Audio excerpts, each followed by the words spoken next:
Again, Fun Education Network is coming at you. We're coming with the new book, and the new book is called From Shanty to Fancy. It's written by Mars Mapp and illustrated by Carter J. Gatson.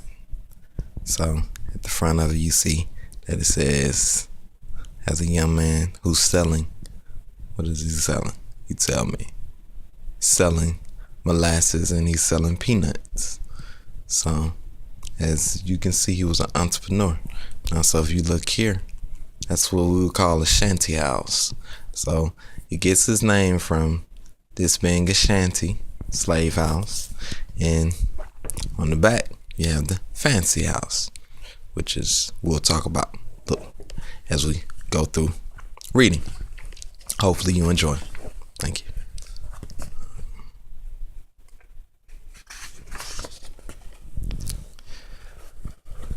This may sound like a fairy tale to some, but this is a true story.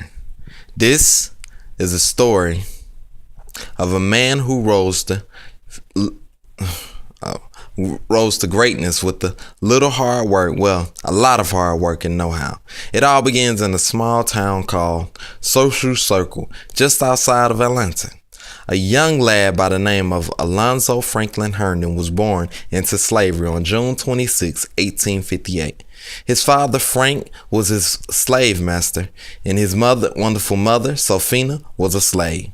Alonzo had 1 year of formal education, but he knew how to read and write. Alonzo gained his freedom from the Emancipation Proclamation. After being set free, he worked as a field laborer, sharecropper. He was even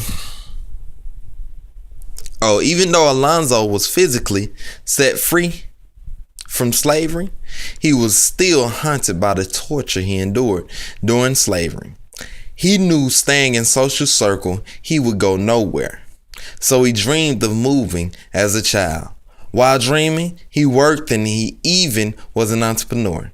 He sold peanuts, axle grease, and molasses to make ends meet. Alonzo was a master saver who saved up $11 from sharecropping. This was highly unheard of because most sharecroppers made little to no money. Some even owed money, debt, at the end of the year. With his $11, Alonzo walked to Jonesboro and he hired himself off to a barber for $6 a month. He eventually learned the trade and he stayed in Jonesboro for 5 years, where he opened his very own one-room shop. Alonzo would always say that I want to keep reaching for a greater world, a broader field. That is exactly what he did. Alonzo moved to Rome, Georgia for 2 months, went to Chattanooga, Tennessee, and he ended up in Atlanta. But Alonzo was searching for a better life. Being in Atlanta was a struggle for Alonzo, and at times he wanted to give up, but forces always kept him moving forward.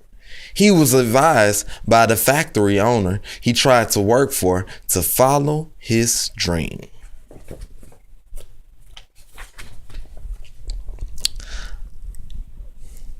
Alonzo, now 24, and worked as a journeyman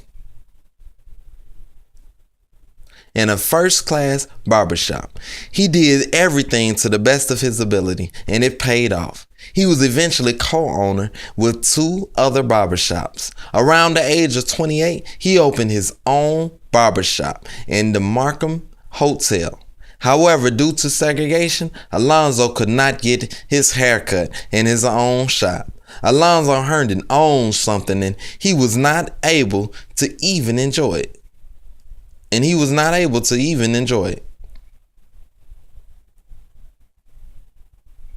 But it allowed him to be successful. During that time period, his clientele was all white and no blacks could get their haircut in the shop.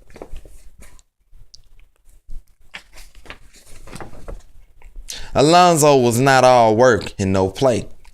During his free time, he attended First Congregational Church, and that is where he met his first wife, Adrian. He was a senior at Atlanta University and loved theater arts. After several years of getting to know Adrian, on Halloween of 1893, Alonzo married Adrian in Savannah, Georgia. The young, educated woman was a motivated dreamer. Adrian was known for her good looks and intellect that matched. Adrian put on plays in front of white audiences in New York and Boston, Massachusetts, under the stage name of Anne Dubion. She used a stage name because during this era, blacks could not perform in front of a white audience. They called it passing during that time period because she could pass for white. They eventually found out who she was, and she moved back to Atlanta to teach.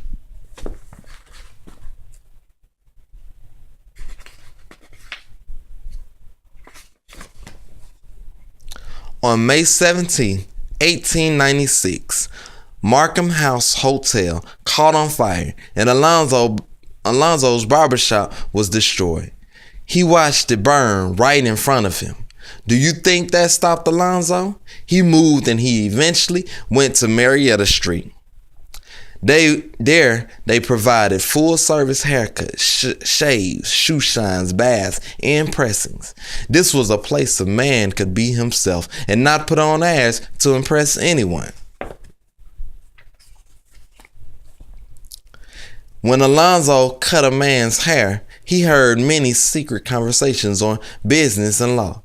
People would come in and feel so comfortable in Herndon's shop, they would give him the valuable information that helped him build a better business.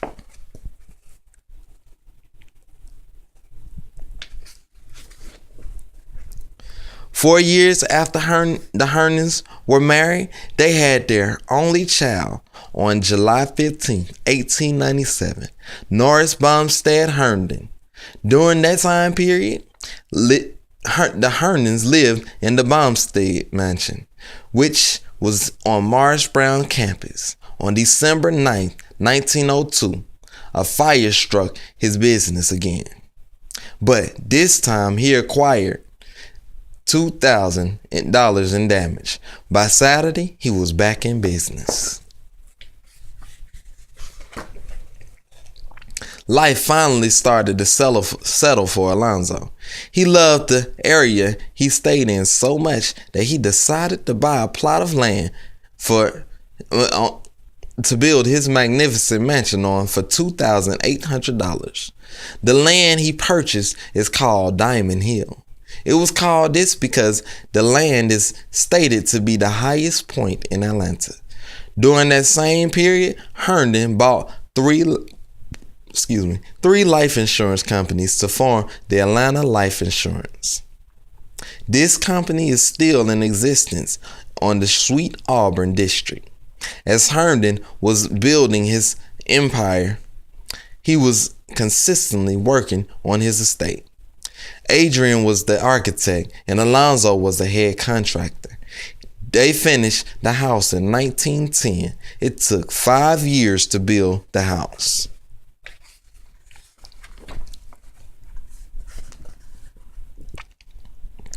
The house style is Buick Arts Classical. And it was 15 rooms. It has 15 rooms. The mansion was crafted by a creative team of 10 black contractors. The most detailed and magnificent room is the living room. You enter through pocket sliding doors. When you look up, Herndon's story is being told right above your head on a collection of mural friezes. As you walk around, you travel through his humble beginnings as a slave. You see little Alonzo being read to by his grandfather. The images of Egypt, Africa, which he believed his greatness truly started and where his family took vacations. One could only imagine the history of the brown people he witnessed in the colossal ancient structures.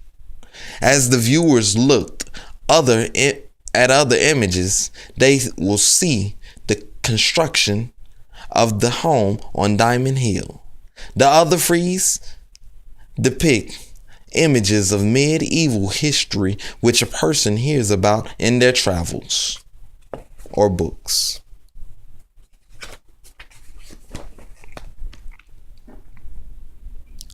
As you travel up the stairs to see the lion carved heads as you place your hands on the rails. Oh, you see the lion carves heads as you place your hands on the rails. The viewer catches a glimpse of the bedrooms in Nora's playroom. If you look closely, you might even see Adrian's fitting room.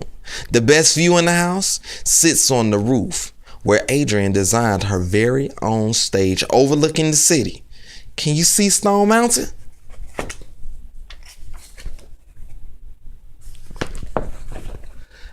The sad thing is Adrian only spent a couple of months in the house until she passed with Addison disease.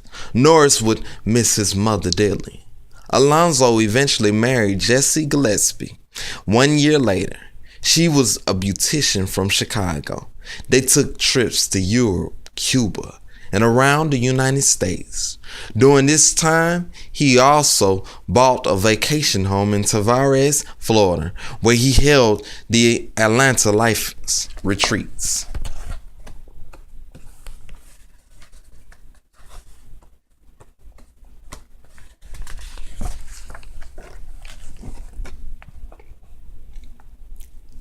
Alonzo's health began to decline, but he was able to see his son graduate with his master's from Harvard University.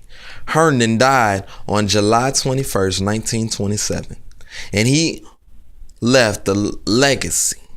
Herndon was a generous and kind gentleman who was not afraid to work hard. He rose from slavery to being Atlanta's first black millionaire. Alonzo Herndon donated to Carrie Steele Logan, Diana Paces, and Leonard Street orphanages, Atlanta University, and to the YMCA. One of his most generous contributions was to the community children at the Herndon Day Nursery, where he provided their milk, the teachers' salaries, and a building. Anyone can learn from this story that through perseverance and hard work, a person can accomplish a great deal. Even though Alonzo Herndon has been dead for years, his legacy is still alive and breathing through his house and business, which are still standing till this day. His business was once stated to be the richest Negro street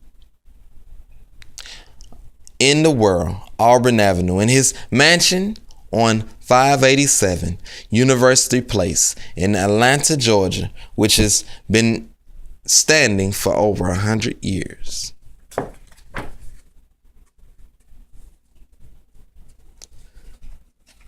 So that is basically the story. Hopefully you enjoyed it, and hopefully you learned. This is a true story, so this is something we all can learn from. Peace, love, and we out. Please subscribe. Thank you.